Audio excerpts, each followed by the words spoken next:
Друзья, не забывайте поставить лайк этому видео и подписаться на канал, ведь мы стараемся для вас. Мы с Лехой дружили уже не первый год. И вот он пригласил меня к себе домой. Его мать, как гостеприимная хозяйка, конечно же, накрыла на стол. Я знал, что Леха рос без отца, но вот что у него такая красивая мамаша, узнал тогда впервые. Это была ходячая Мерлин Монро. Даже мои ровесницы могли бы позавидовать такой внешности.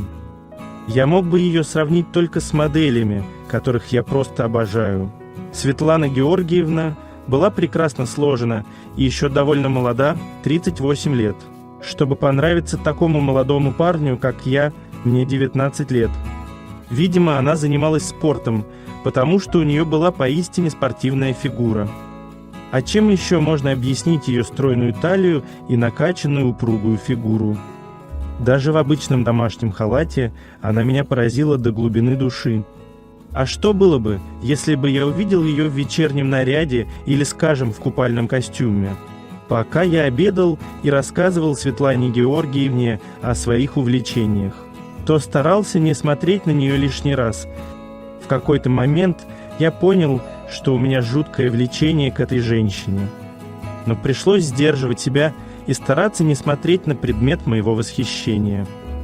Когда я доел изумительную котлету, то решил, что скоро все закончится и женщина оставит нас с сыном одних. Но то, что произошло дальше, я никак не мог ожидать.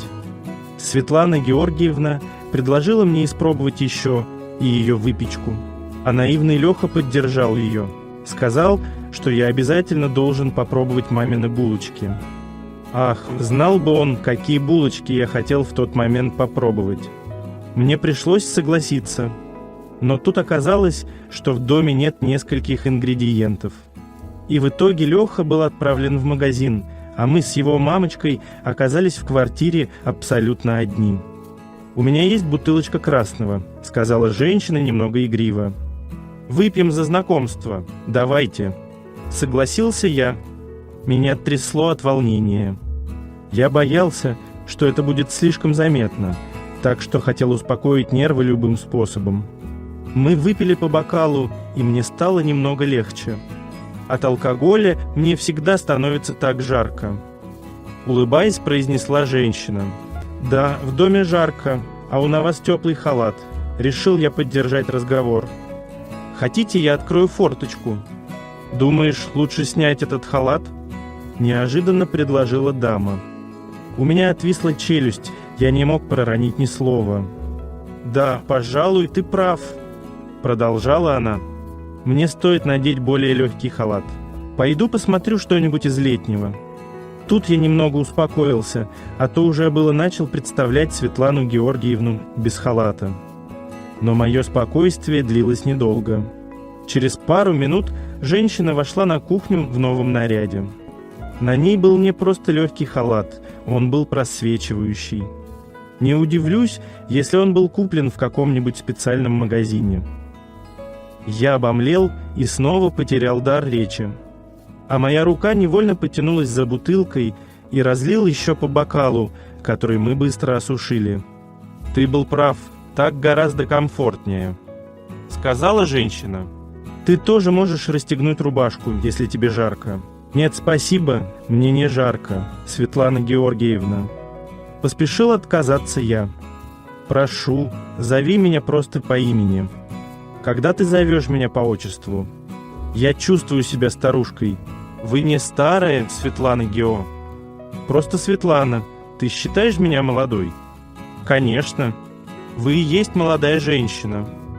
«А красивый?» «Да, вы красивая женщина, Светлана». «Спасибо большое». Так приятно слышать такие слова от молодого и красивого парня. Уверен, так считают все мужчины, но твое мнение мне особенно ценно, произнесла женщина с какой-то нежной скромностью, глядя мне прямо в глаза. Затем ее взгляд упал на мои дрожащие руки, и она мило улыбнулась. До меня только через несколько секунд дошло, что, вероятно, она увидела признаки моего волнения. Я смущенно попытался изменить позу, но все было тщетно. «Все нормально», — Стала успокаивать меня Светлана. Для мужчины вполне нормально испытывать волнение. Это говорит лишь о том, что ты настоящий мужчина. Кроме того, мне это даже приятно. Знаешь, как говорят, мужское волнение – самый неподдельный комплимент женщине. Мне нужно успокоиться. Сказал я в волнении. Хочешь, я тебе помогу?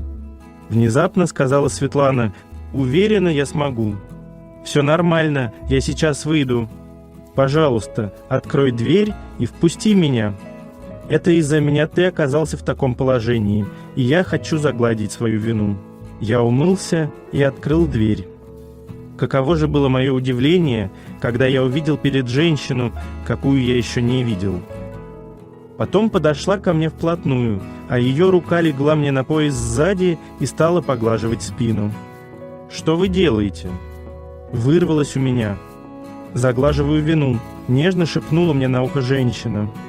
Ее поведение было настолько волнующим, что я внезапно для себя поцеловал Светлану. Моя партнерша охотно ответила мне, а руки женщины гладили мою спину. Потом Светлана взяла меня за руку и повела в спальню. Там она легла на постель и пригласила меня жестом присоединиться к ней. «Алексей скоро вернется», — с волнением произнес я. «Значит, нам надо поторопиться», — улыбнулась Светлана. Я был слишком взволнован, чтобы тянуть время еще дольше. Поэтому я быстро заключил в свои объятия маму друга, и мне все время казалось, что Леха вот-вот должен войти в дом. Меня пугал каждый шорох, но остановиться я не мог.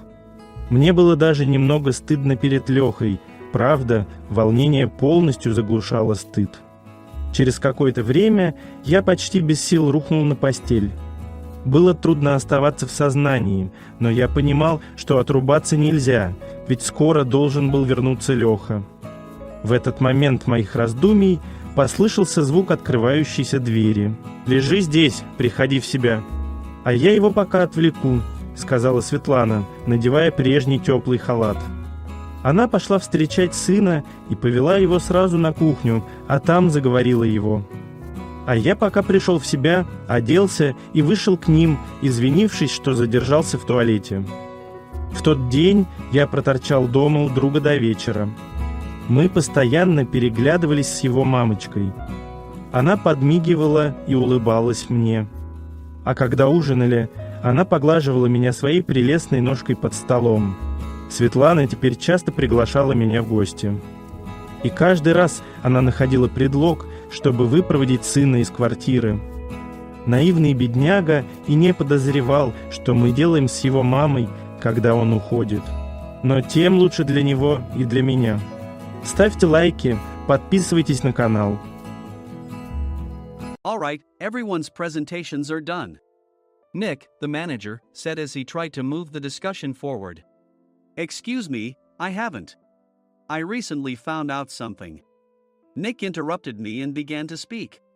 There's apparently someone in this department who didn't graduate high school and is just a part-timer. Meetings should be for employees only. Absolutely right. His lackey, Mike, of course, agreed with Nick. I'm leaving. After leaving the meeting room, I started to shut down my computer. I noticed that an email had arrived, not in my personal inbox, but in the company's shared email.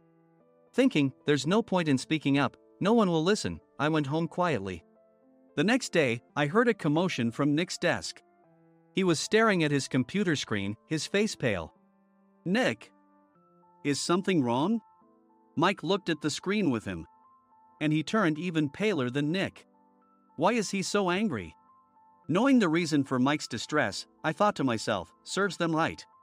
My name is Adam. My mother passed away when I was in the 9th grade, and I was raised by my father. Well, you could hardly call it being raised. After my mother passed, my father changed. He drowned his sorrows in alcohol, and though he still went to work, he squandered our living expenses on horse racing. Because of that, I had to start working part-time as soon as I entered high school. Every month, I went to the convenience store with bills in hand that couldn't be auto-deducted from my father's account. Even though I endured it because I didn't want to be alone, I reached my limit in my second year of high school and dropped out. I found a live-in job at a distant inn. Thank you for everything. The day I left home, my father, still staring at the TV, spoke. "Take care." That was our last conversation. Back then, 18 wasn't the age of majority, so I needed my father's permission to work, and I couldn't hide my place of employment. Yet, my father never visited me even once. I kept working just to survive, and before I knew it, I was 42. Years of hard work paid off, and I was transferred to the headquarters.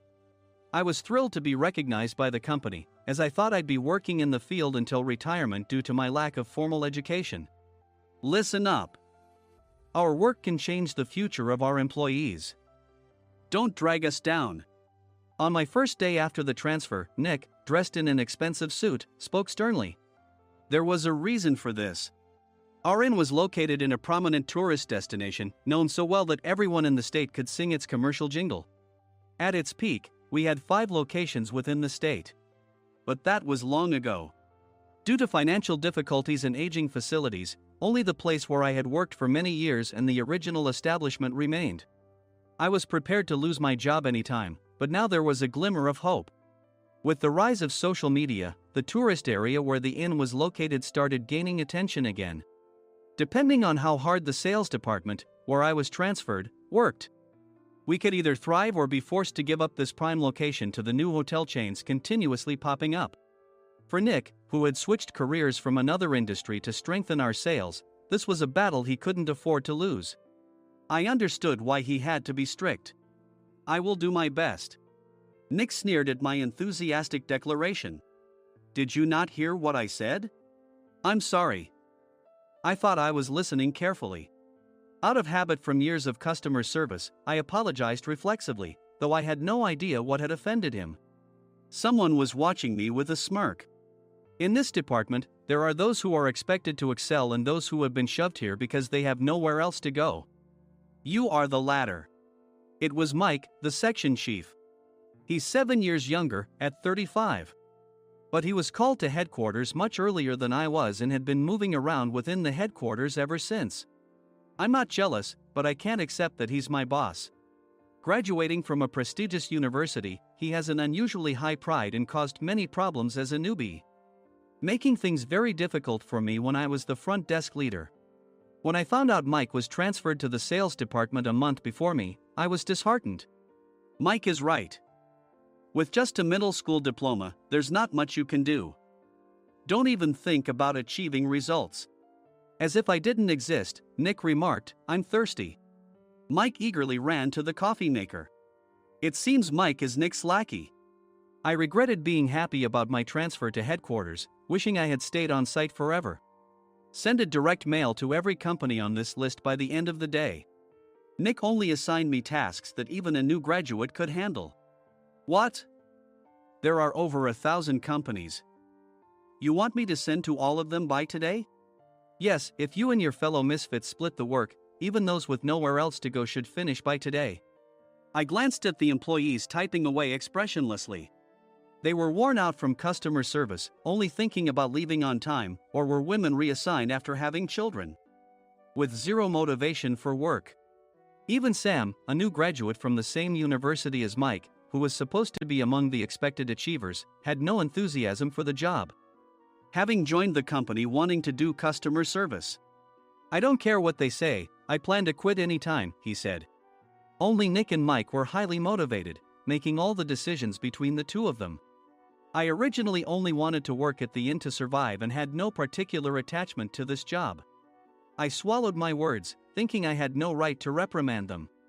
About a month after the transfer, Nick told us with a frustrated look. To commemorate the 50th anniversary, we've decided to create a plan exclusive for one group per day. Originally, Mike and I were supposed to come up with it, but our president, Mr. Thompson, insists on hearing everyone's opinions. So, you all get a chance. As Nick explained, Mike began handing out prints. Make sure not to embarrass Nick. If your ideas are half-baked, you'll have to redo them. It seemed that they had printed his handwritten notes by Mr. Thompson, which included several questions and a section for free responses. It made sense why Nick had to seek our input, given that all responses had to be submitted to Mr. Thompson. We were given a week to think about it, and a meeting was scheduled to compile our ideas. My plan is to let guests enjoy both the old and modern America. Nick began the presentations.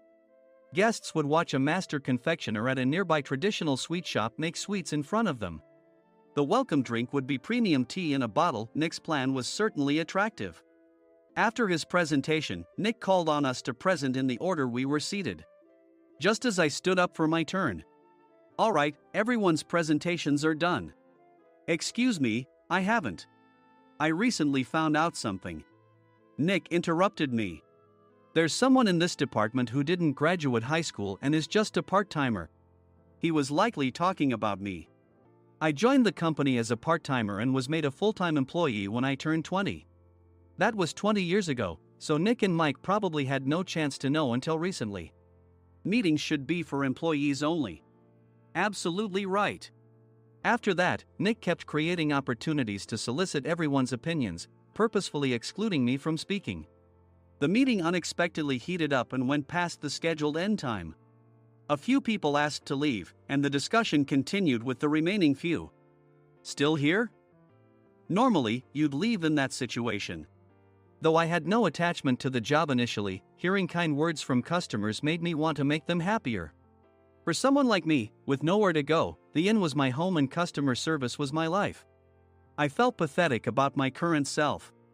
I'm leaving. I left the conference room and started shutting down my computer.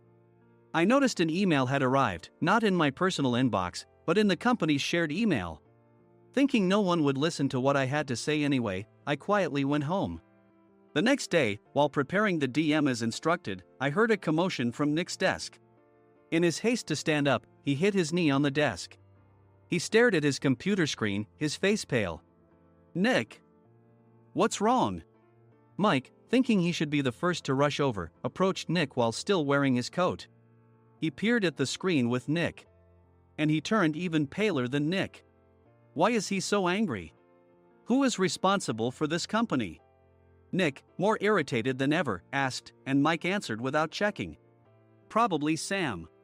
Sam wasn't there because he was attending a morning training session for new hires. Nick gave up on getting angry and returned his gaze to the screen.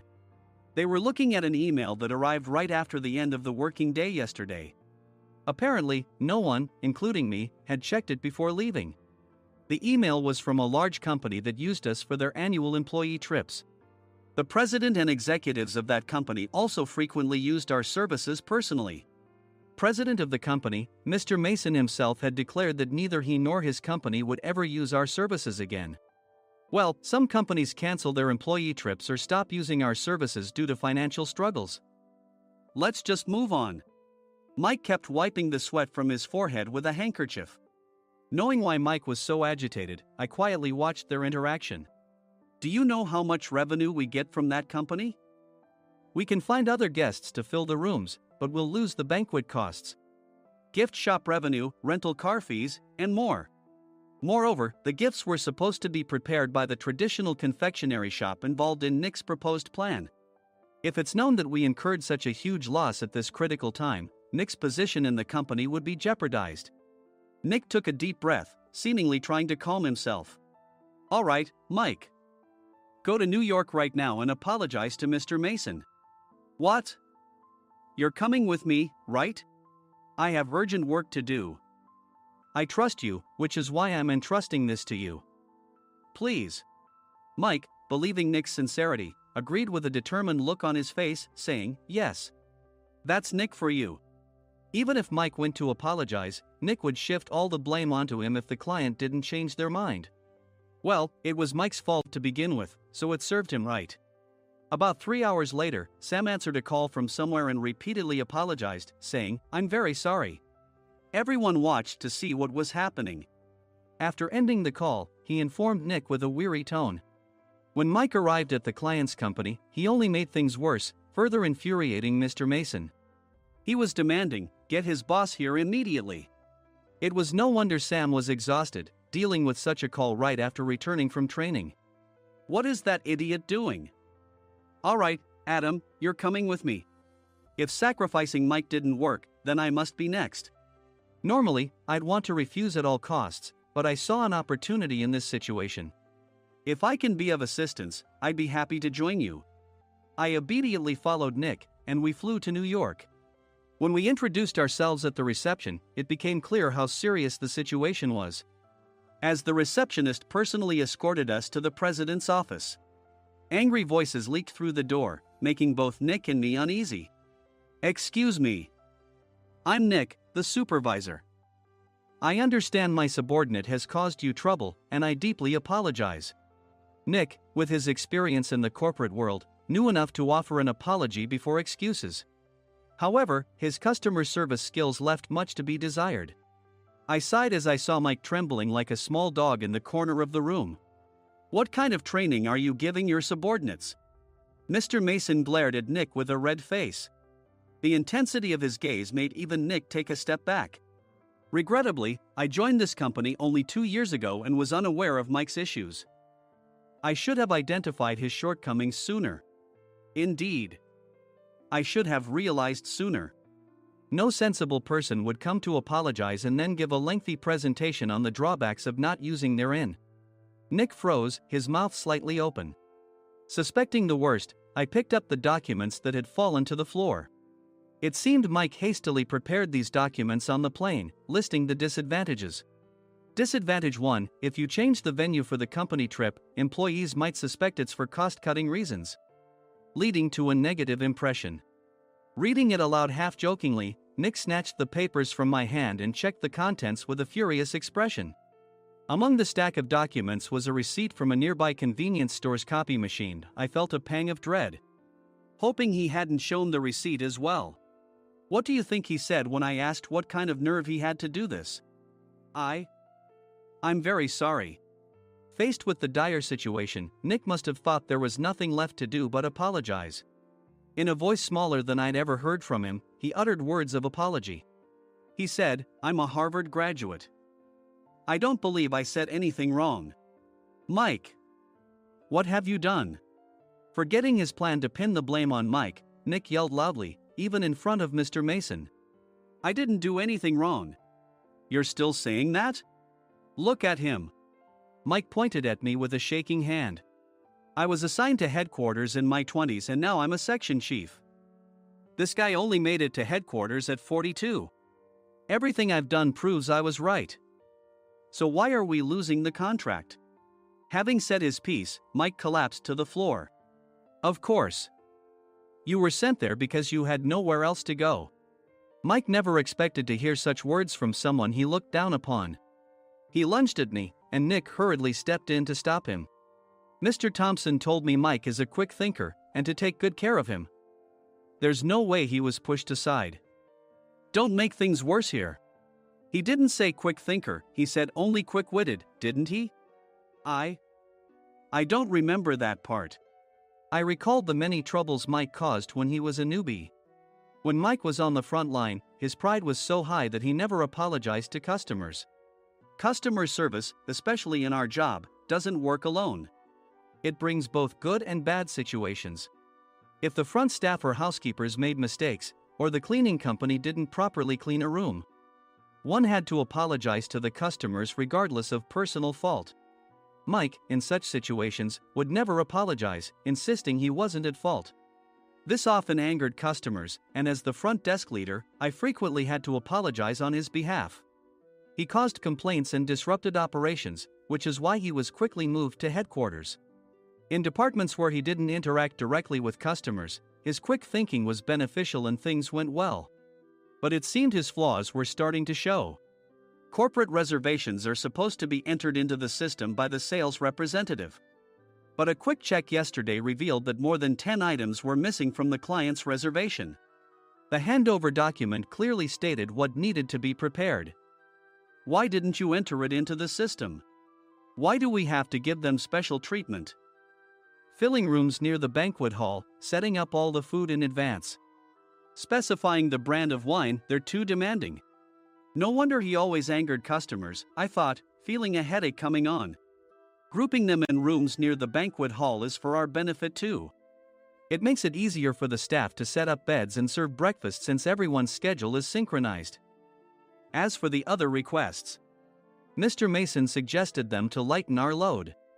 I didn't know that. Nick finally seemed to realize that Mike was the one who had angered the client. What did you say to them? I just told them we wouldn't give them special treatment anymore. We shouldn't waste effort on things that don't bring in money. I was utterly exasperated at his lack of understanding of customer service.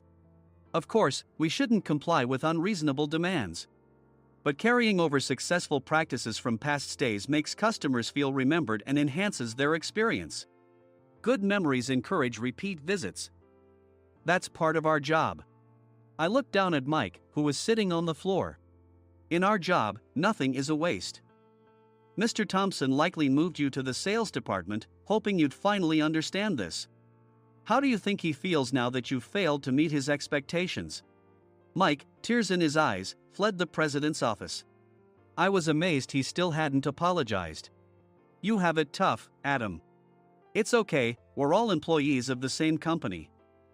I deeply apologize for this disrespectful incident. Especially after all the care you've shown us.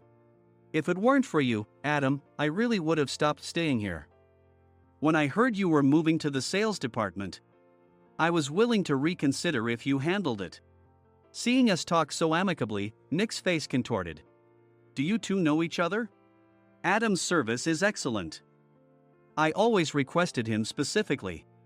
Normally, we don't accept specific staff requests, but we made an exception for Mr. Mason, adjusting my shifts accordingly.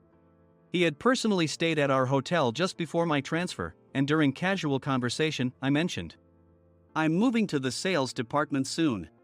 If I hadn't told him then, things could have been much worse. Please continue to take care of us. I look forward to it. On the return flight, Nick awkwardly offered me a can of beer. It's still working hours. Of course, I had no intention of forgiving him for a single beer. Nick might try to pin everything on Mike and avoid any consequences. While pondering this, a startling fact came to light. Nick, the tea bottles for the plan have arrived. I handed Nick a bottle labeled with our inn's name. They look good. What are you talking about? These are plastic bottles. I had assumed we would use the trendy, high-end bottling tea. But what arrived were ordinary plastic bottles of tea with customized labels.